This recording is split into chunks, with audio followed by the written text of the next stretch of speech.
First of all, let me thank the Institute of Chartered Accountants and Andrew and his colleagues for having us here.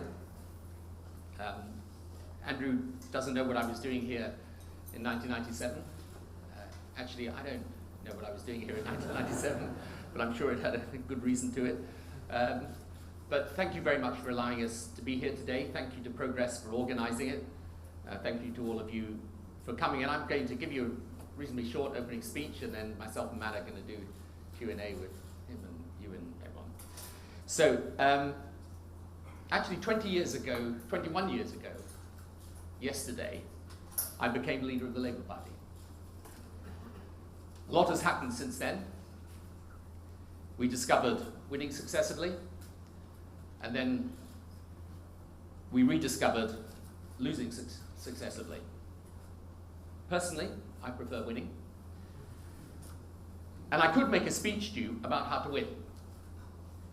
You win from the centre, you win when you appeal to a broad cross-section of the public, you win when you support business as well as unions, you don't win from a traditional leftist platform.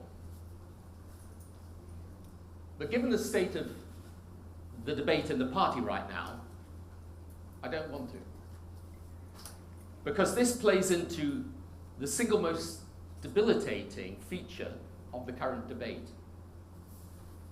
That this is a choice not only between government and opposition, but between heart and head,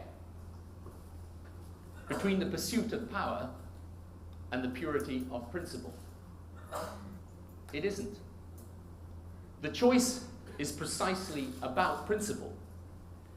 It is about what support for our values means in the modern world. Social democratic politics in the early 21st century has one great advantage and one large millstone. The advantage is that the values of our age are essentially those fashioned by social democracy. So we live today in a society that by and large has left behind deference, believes that merit, not background, should determine success, is inclined to equality of opportunity and equal treatment across gender and race, and believes in the NHS and the notion, at least, of the welfare state. That doesn't mean to say our country always represents this in reality, but even the Tories in the open have to acknowledge the zeitgeist. And so what should give the Labour Party enormous hope and pride is that we have helped achieve all of this.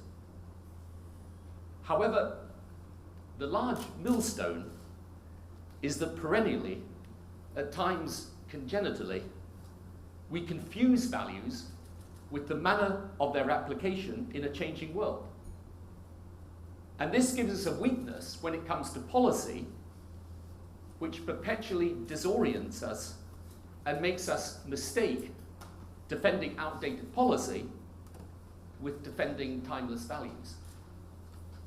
We then misunderstand the difference between radical leftism, which is often in fact quite reactionary, and radical social democracy, which is all about ensuring that the values are put to work in the most effective way, not for the world of yesterday, but for today and the future.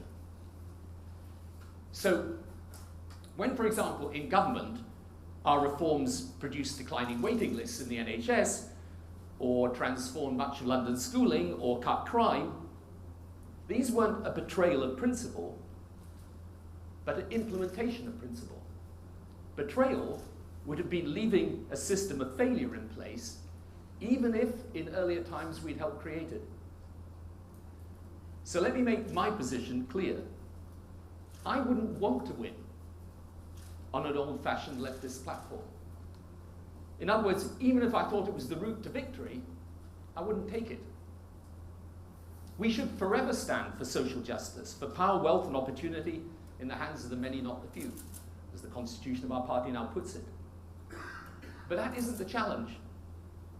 The challenge is how to do it in the modern world. And here is where the challenge deepens. The most important characteristic of this world is the scope, the scale, and the speed of change. Change defines the modern world.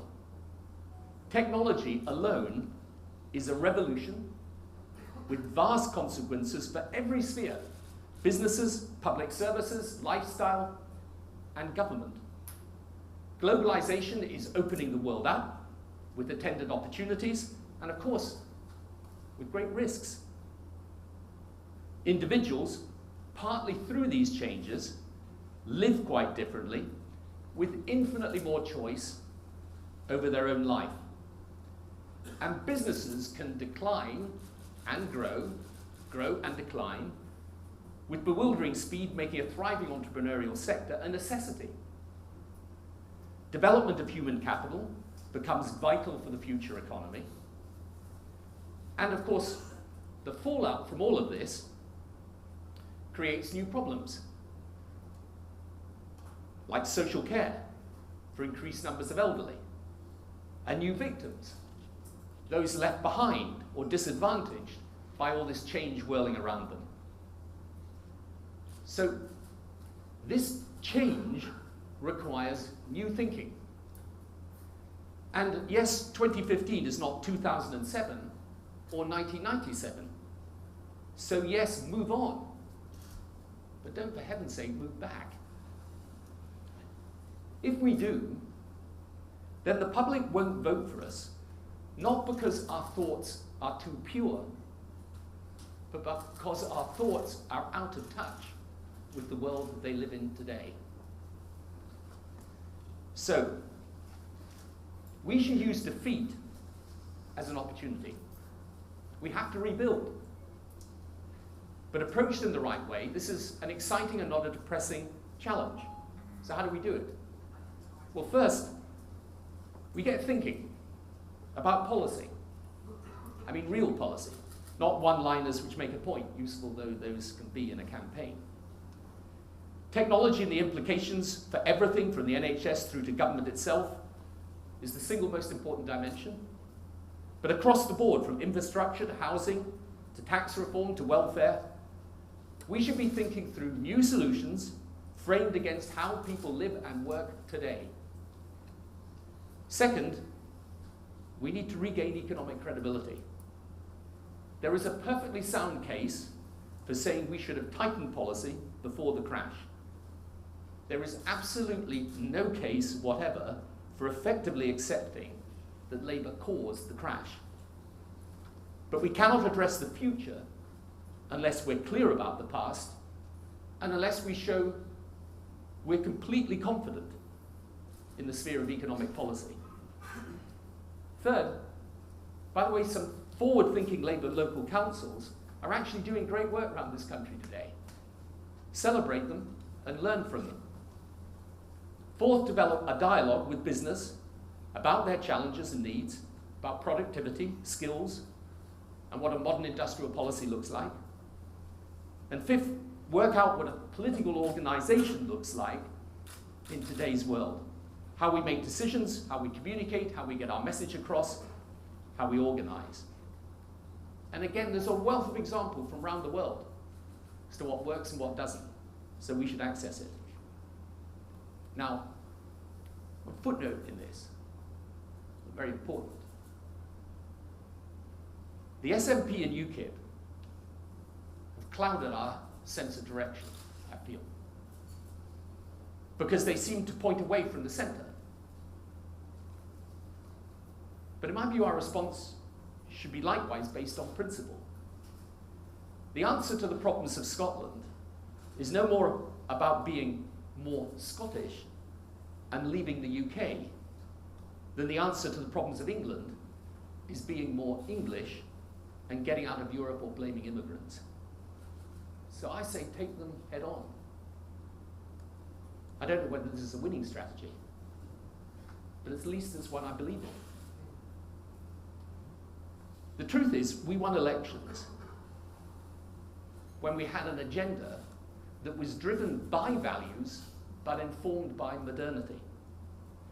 When we had strength and clarity of purpose, when we were reformers, not just investors in public services, when we gave working people rights at work, including the right to join a trade union for the first time, but refuse unions a veto over policy, when we understand and understood that businesses create jobs, not governments, and when we were the change makers, not the small c conservatives of the left.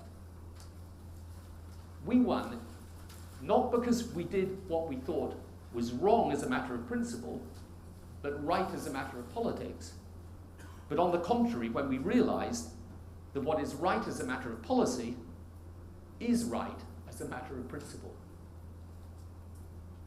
So, to conclude these opening remarks, Labour shouldn't despair. We can win again. We can win again next time. But only if our comfort zone is the future and our values are our guide and not a distraction.